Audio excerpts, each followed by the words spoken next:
Hello everyone. Today we are going to discuss about consumer protection. In this chapter we are going to discuss about what is consumer protection, why there is a need for consumer protection, who are the consumers, what are his rights and what are his responsibilities, and what are the redressal agencies under the Consumer Protection Act 1986. So first of all, let's start with consumer protection. Why there is a consumer protection and what is consumer protection? So, earlier in the market, an approach was followed which is known as caveat emptor. It means let the buyer beware. But nowadays, this approach is not being followed. Instead of which, a new approach has been followed which is known as caveat venditor. It means let the seller beware. So what is the difference between the two approaches? The first approach tries to favor the seller, and in this approach the seller is the king and the buyer should beware before buying the goods. And the second approach says that it is not the buyer who should be aware, but the seller. This approach says that consumer is the real king in the market, so there is a need for consumer protection. Let's start with consumer protection, then consumer. Before that, consumers. So who are the consumers? Consumers means us. So we are to be protected from whom? If we are the consumers, then who are going to be the party exploiting us? Shopkeepers, producers. So consumer protection means in case of any unfair practices at the time of purchasing a commodity, then how we are going to be protected, and even if we have been exploited, then what we can do. So here comes the need for consumer protection. Consumer protection means protecting the interests of the consumers from the unfair trade, because an analysis of the market management has made it clear that consumer is the king in the market, as the company won't be able to survive in the market even for one day if we, that is the consumers, don't purchase from that company. So for the protection of the consumer, Consumer Protection Act 1986 was introduced to make the consumers aware about their rights and to give them legal protections. And this act was implemented from July 1, 1987, and under this act there are three main provisions. There are three main features. The first one is various rights and responsibilities of the consumers.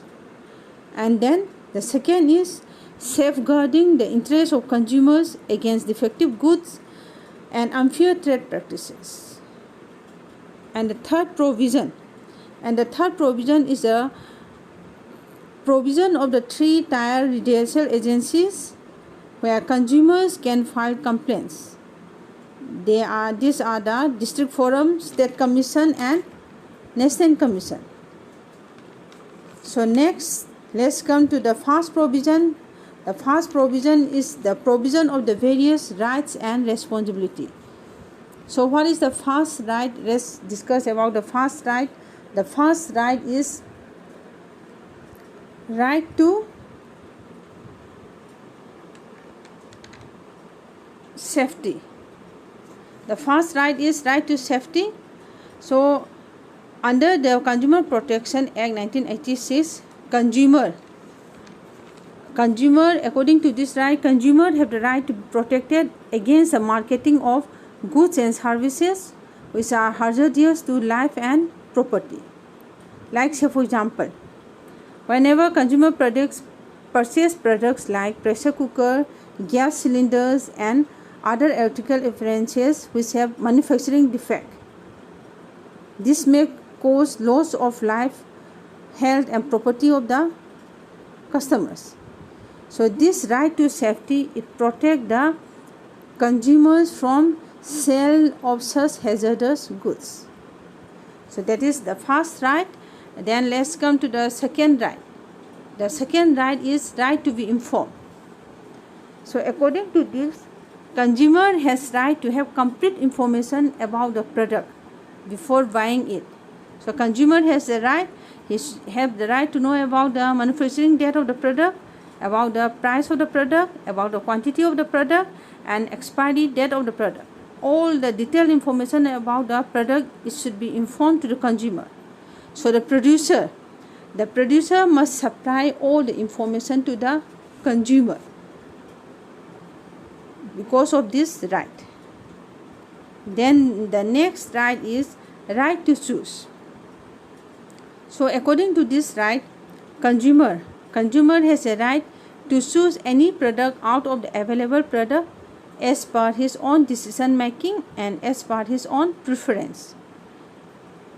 So no person like the producer or the supplier or retailer, they cannot force the customers to buy a particular brand only. The consumer cannot be influenced to make a decision. Consumer, he should be free to choose the most suitable product from his own point of view. So that is a right being given to the consumer. Then after this, let's come to the next right.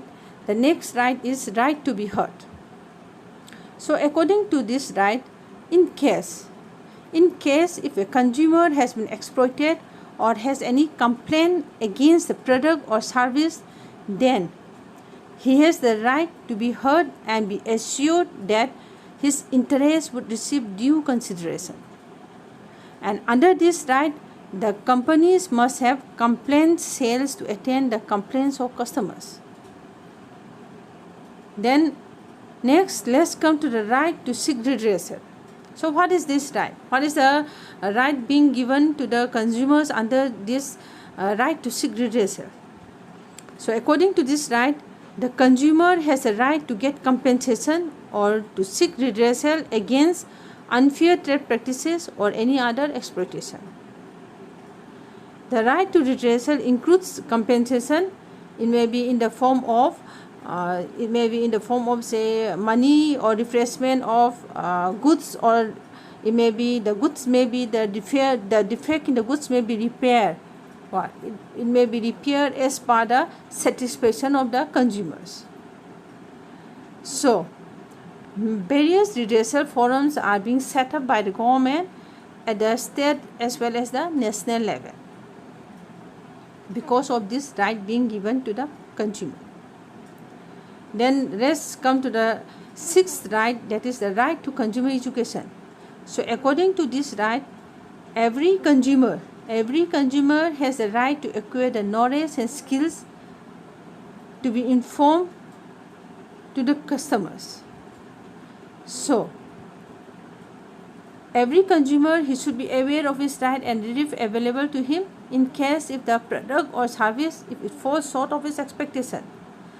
So the government of India has included consumer education in the school curriculum, and the government is also making use of media to make the consumers aware about their rights and responsibilities. So these are the 6 main rights of consumers which are being provided under the Consumer Protection Act 1986.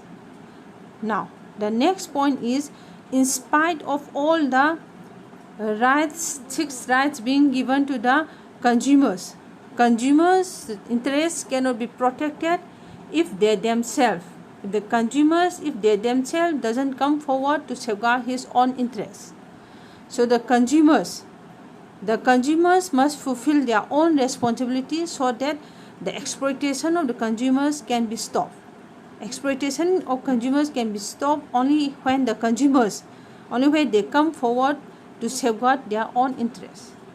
So what are the responsibilities which are to be fulfilled by a consumer for that purpose? The first one is consumer must exercise his rights. Rights like, for example, right to choose, right to safety, right to be heard. So like, for example, right to choose. Right to choose is being given to the consumer. So consumer have the right to select the product according to his preference. But if he allowed himself to be influenced by the shopkeeper or by the producer at the time of selecting the product, he will be exploited. So it is up to the consumer to exercise his own right. He should not make himself be persuaded by the retailers or by the producers. He should make his own choice. And in case if he find any defect in the quality of the product he has purchased, he should file a complaint. So consumers, in order to exercise his right, he must be aware of his right and he must exercise them whenever required. That is the first responsibility of a consumer. Then next comes the second responsibility. The second responsibility is consumer. Consumer must be a cautious consumer. Cautious consumer means at the time of purchasing any product, or any services, a consumer must read the labels carefully, because all information regarding the product, it may be the MRP, components of the product, or it may be the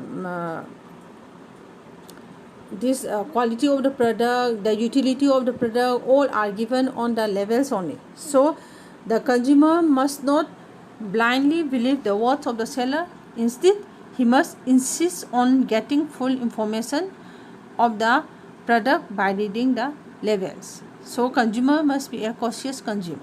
That is his second responsibility. Now let's come to the third responsibility. What is the third responsibility? Consumer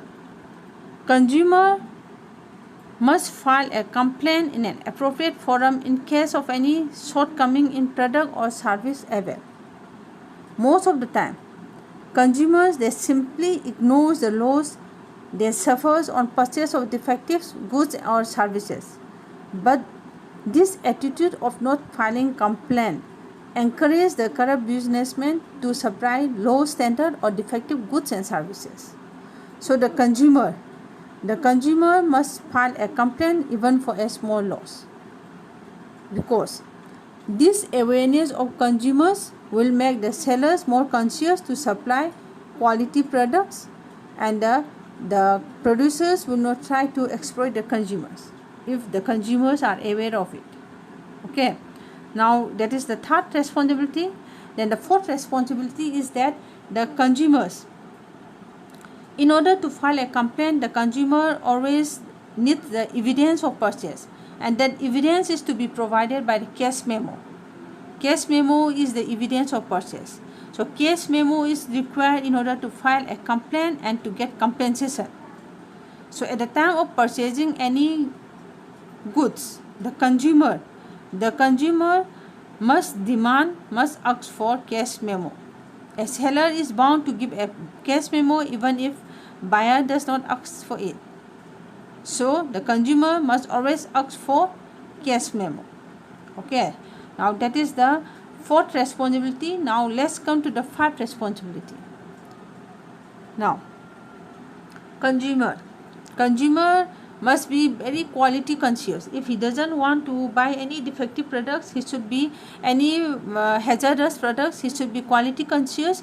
He should always look for ISI mark. In suppose if you want to purchase electrical products, he should always look for ISI mark, and for food products, processed food products, he should look for FPO, and if you want to purchase jewelry, he should always look for a hallmark, like that. So customers must always look for all this at time of purchasing. If he wants to purchase for eco-friendly products, he should look for this marks also. So a consumer must fulfill his responsibility. He should always look for this mark if he wants to purchase quality products. So that is the fifth responsibility. Now let's come to the sixth responsibility.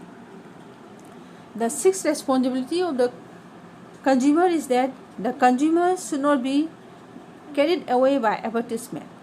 sometimes advertisement they show exaggerated qualities of the product. The customer should not blindly follow them. The consumer must first compare the actual use of product with the use shown in the advertisement, and whenever if there is any difference, it must be brought to the notice of the sponsor of the advertisement, and he must insist to stop showing such exaggerated qualities of the product. Okay. Now the next responsibility is the seventh responsibility, and in that the consumers should play an active role in forming the consumer societies, because consumer societies will play an active part in educating the consumers about their rights and responsibilities and safeguarding the interests of the consumers. So that is the seventh responsibility. And then the eighth responsibility. Eighth responsibility is that consumers belongs to the society, so they must respect the environment. And they should avoid waste littering and contribution to pollution. That is the eighth responsibility. And the ninth responsibility is that consumers should discourage black marketing.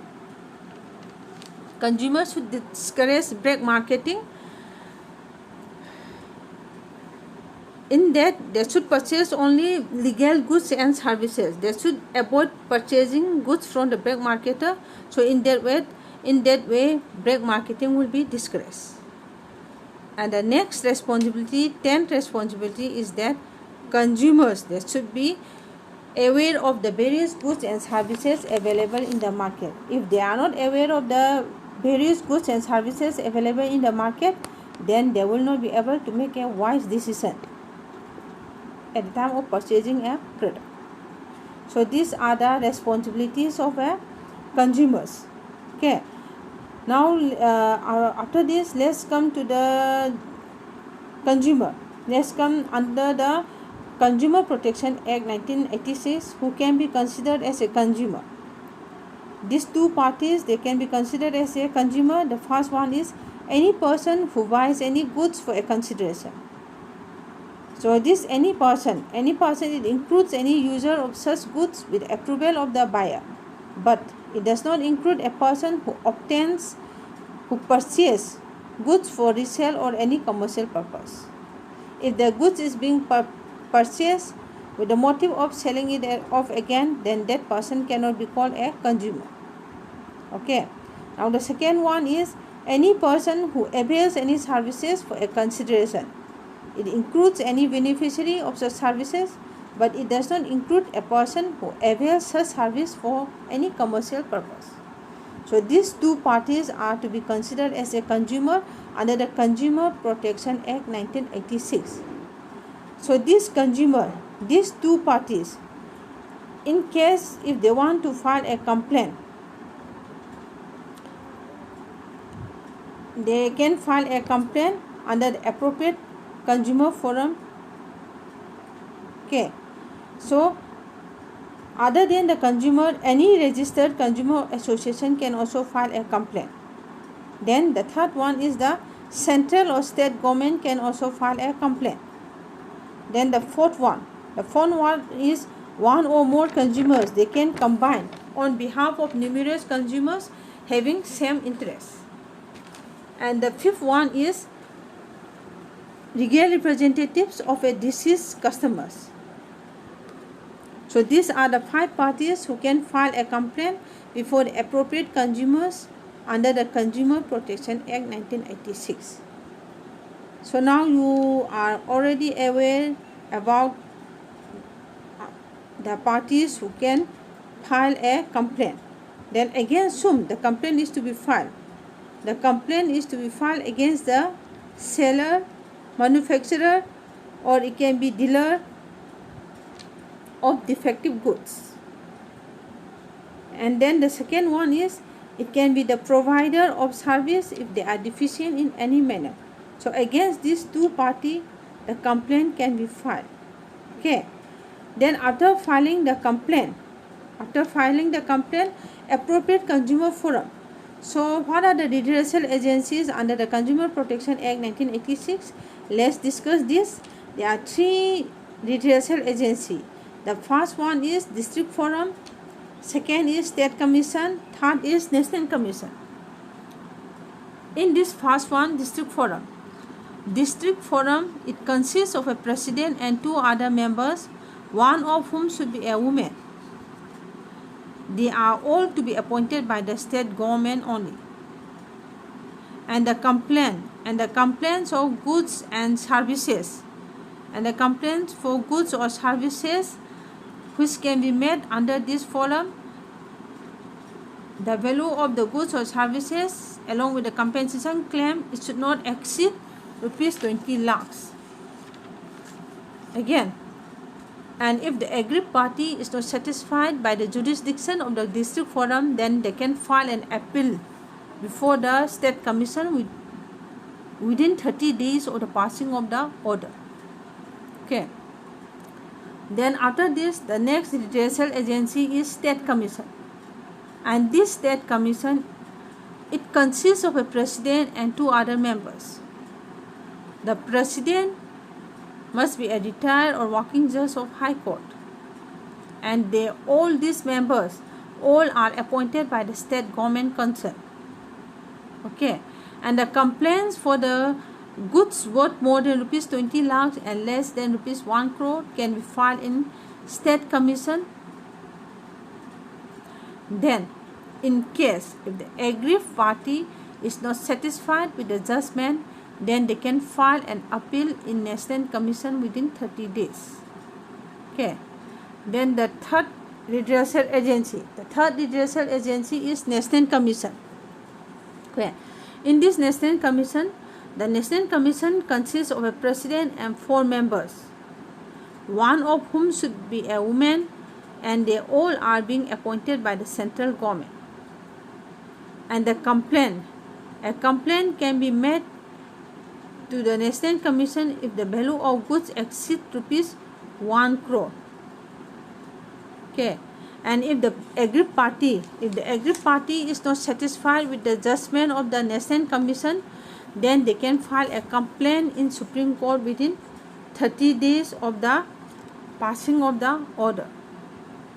Okay, so these are regarding how to file a case, how to file a complaint in the appropriate district, in the appropriate consumer forum.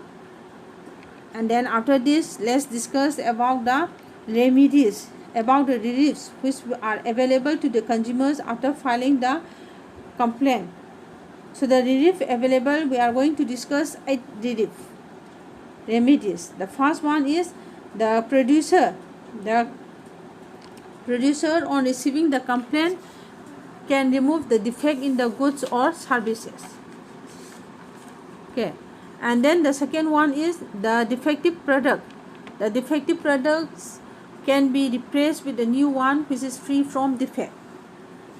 And the third one is to refund the price paid of the product or service to the consumer. And the fourth remedies available is to pay in case if the consumer suffered any injury, then the consumer can be paid compensation for that injury. And the fifth remedies available is to discontinue the unfair trade practice and not to repeat them again. And the sixth one is to withdraw the hazardous goods from sale from the market. And the seventh point is to pay any amount to any person, consumer organization. And eight remedies available is to issue corrective advertisement to neutralize the effect of a misleading advertisement. So these are the remedies available to consumers under the consumer in case if the consumers file a complaint in the appropriate consumer forums.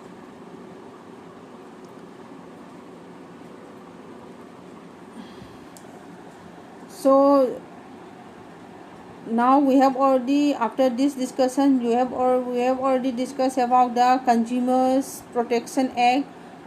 Then what are the rights of consumers, what are the responsibility of consumers, then what are